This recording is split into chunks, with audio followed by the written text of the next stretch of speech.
Azərbaycan-Türkiyə İş Adamları Birliyi Suveren Azərbaycan biznesdə yeni cığır mövzusunda konferans keçirib. Gençağaz xəbər verir ki, konferansda Türkiyənin Azərbaycandakı səfiri Birol Akgün, dövlət rəsmiləri, iş adamları və media nümayəndələri iştirak edib. Tədbir Azərbaycan və Türkiyə dövlət himnlərinin səsləndirilməsi ilə başlayıb. Daha sonra ümummilli lider Heydər Əliyevin, Mustafa Kemal Atatürkün, həmçinin şəhidlərimizin xatirəsi bir dəqiqəlik sükutla yad edilib. Tədbirin rəsmi hissəsinə başlamazdan öncə şəhid övladlarından ibarət Zəfər Sədası uşaq xorunun ifası dinlənilib. ATİP sədri Mürsəl Rüstəmov çıxış edərək bildirib ki, təşkilat üzvləri həm tikinti, həm də instruktur layihələrində, həm də sosial layihələrdə yaxından iştirak edib. Eyni zamanda işğaldan azad olunmuş ərazilərə sərmayə qoymaqla yeni iş yerləri yaradıb. İqtisadiyyatın inkişafına təkan veriblər. Bugün məqsəd ATİP üzvlərinin fəaliyyətini geniş ictimaiyyətə təqdim etmək. ATİP olaraq Azərbaycanın inkişafı və rifahı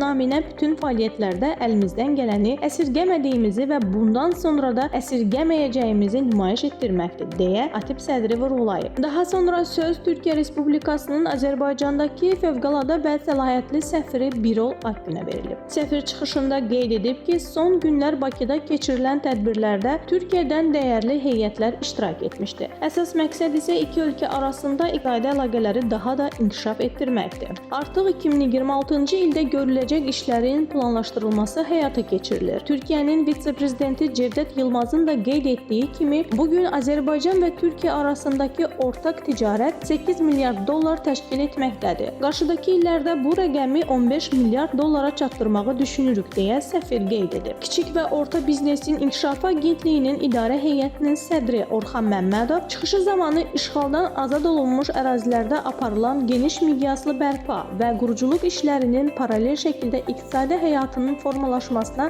zəmin yaratdığını dilə gətirib. Bu proseslər biznes üçün aydın və proqnozlaşdırılan mühit formalaşdırır. Kopya olaraq biz bu prosesdə sahibkarın yanında olmağı prioritet hesab edirik. Məqsədimiz təşəbbüslərin təşviqi ilə yanaşı onların real iqtisadi dövrəyə çevrilməsinə dəstək verməkdir, deyə Kopya sədri vurğulayıb. Konferansda çıxış edən Azərbaycan Sahibkarlar Konfederasiyasının prezidenti Məhəmməd Musayev bildirib ki, Prezident İlham Əliyevin həyata keçirdiyi uğurlu siyasətin nəticəsidir ki, cari ilin yanvar-noyabr aylarında ölkədə 116 milyard manatdan çox və ya əvvəlki ilin eyni dövrü ilə müqayisədə 1,6% çox ümumi daxili məhsul istehsal edilib. Əlavə dəyər iqtisadiyyatın qeyri-neft qaz sektorunda 3,2% artıb. Qeyri-neft sektorunun genişlənməsi, sahibkarlığın təşviqi, investisiya mühitinin yaxşılaşdırılması və dövlət-özəl tərəfdaşlığın gücləndirilməsi istiqamətində ardıcıl və sistemli addımlar atılır. Bu siyasətin mərkəzində isə sahibkarlığın inkişafı dayanır. Bu kontekstdə Azərbaycan-Türkiyə iqtisadi əməkdaşlığı xüsusi yer tutur, deyə o qeyd edib. Daha sonra konferans panel müzakirələri ilə davam etdirilib. Sonda panel iştirakçılarına təşəkkürnamələr, şəhid övladlarına isə hədiyyələr təqdim olunub. Konferans xatirə fotosunun çəkilməsi ilə başa çatıb.